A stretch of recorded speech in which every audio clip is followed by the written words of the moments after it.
مولاي صل وسلم دائما أبدا على حبيبك خير الخلق كلهم.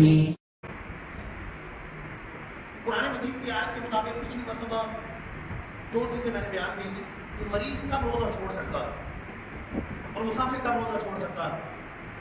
عام طور پر یہ غلط فہمی پائی جاتی ہے کہ مریض ہے، بیمار ہے تو روزہ چھوڑ دے، ذرا سا بخار آ گیا روزہ چھوڑ دے، پیٹ میں درد ہو رہا ہے روزہ چھوڑ دیے، میدے میں تکلیف ہو رہی ہے روزہ چھوڑ دیے، معمولی سی شوگر ہے روزہ چھوڑ دیے. تو کون سا مریض روزہ چھوڑ سکتا ہے؟ کس مریض کو کہیں گے کہ یہ روزہ چھوڑ سکتا ہے؟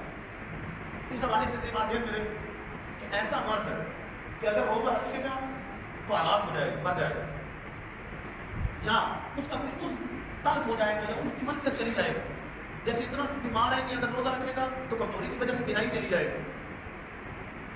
تیسرا یہ کہ ناقابل برداشت تکلیف میں مبتلا ہوگا، بیماری بڑھ جائے گی.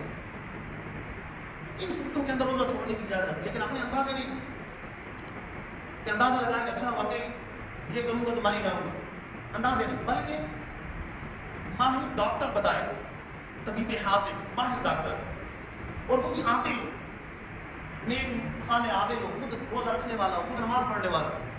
جب خود نماز روزہ نہیں کرنے والا تو اسے نماز روزے کا کیا احساس ہو؟ وہ تو ذرا مسئلہ ہوگا چھوڑ دو، وہ خود چھوڑ کے بیٹھا ہو. لہٰذا خود نمازی، خود روزہ رکھنے والا تو خود عادل تو وہ بتائے گا. یا پھر سابقہ تجربہ ہو، پہلے بھی روزہ رکھا تھا تو مرنے کے قریب پہنچ گیا، سابقہ تجربہ ہو اس کا کہ میری شوگر ایسی ہے کہ پچھلی مرتبہ روزہ رکھا تھا مرنے کے قریب ہو گیا، گرمی میں نہیں رکھ سکتا، سابقہ تجربہ ہو.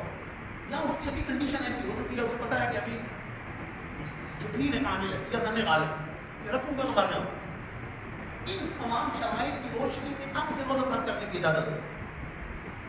یہ نہیں ہے کہ معمولی سے سر درد ہوا ٹھیک ہے روزہ چھوڑ دیا، معمولی سی تکلیف روزہ چھوڑ دیا، اس طرح اجازت نہیں. یعنی پہلے تو یہ دیکھنا ہے کہ کس طرح کی بیماری ہو، ہلاک ہو جائے گا روزہ رکھنے گا، فوت ہو جائے گا، یا بیماری بڑھ جائے گی، ناقابل برداشت تکلیف میں مبتلا ہو جائے گی.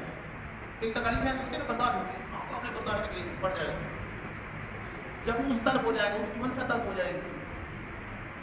اور پھر یہ بتائے گا کون؟ طبیب عادل نے نماز روزہ رکھنے والا ڈاکٹر بتائے گا، یا اس کا سابقہ تجربہ، یا بھی اس کو حالت کو لگ رہا ہے.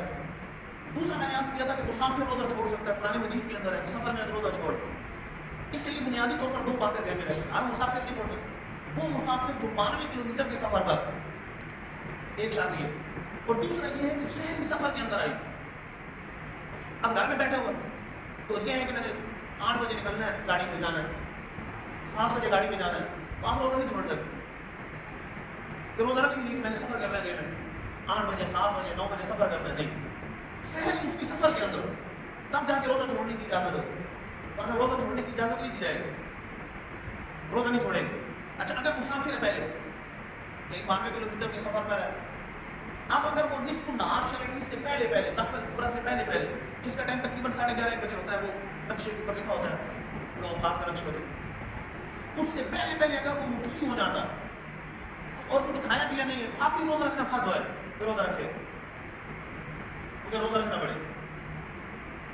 تو لہٰذا مسافر کے لیے بنیادی طور پر دو شرطیں ہیں، ایک 92 کلومیٹر سفر ہو کم از کم تو روزہ چھوڑ سکتا ہے، اور دوسرا یہ کہ اس کی شہری سفر کے اندر آئے تب جا کے روزہ چھوڑے، اور روزہ چھوڑنے کی اجازت. اور یہ رخصت ہے، مطلب اگر کوئی رکھنا چاہے تو اس کے لیے افضل ہے، اگر اس کی آسانی آج کل جیسے سہولت کے سفر ہے، جہاز میں سفر ہے، آرام سے بس میں بیٹھ کے آرام سے بیٹھ کے جا رہے ہیں، کیا مسئلہ ہے؟ کوئی روزہ گھر سے زیادہ سہولت تو بس کے اندر بیٹھنے میں، اے سی لگا ہوا ہے، سہولت ہے، جی روزہ رکھیے کیونکہ رمضان کا روزہ ہے، اس کا ثواب پھر نہیں پا سکے گا، قضا اگرچہ ہو جائے گی، رخصت اگرچہ، آسانی اگرچہ، لیکن افضل یہ ہے کہ اس صورت کے اندر رکھیں. ہاں تکلیف میں ہے تو ٹھیک ہے چھوڑ دیں، اسے رخصت ہے، اجازت ہے.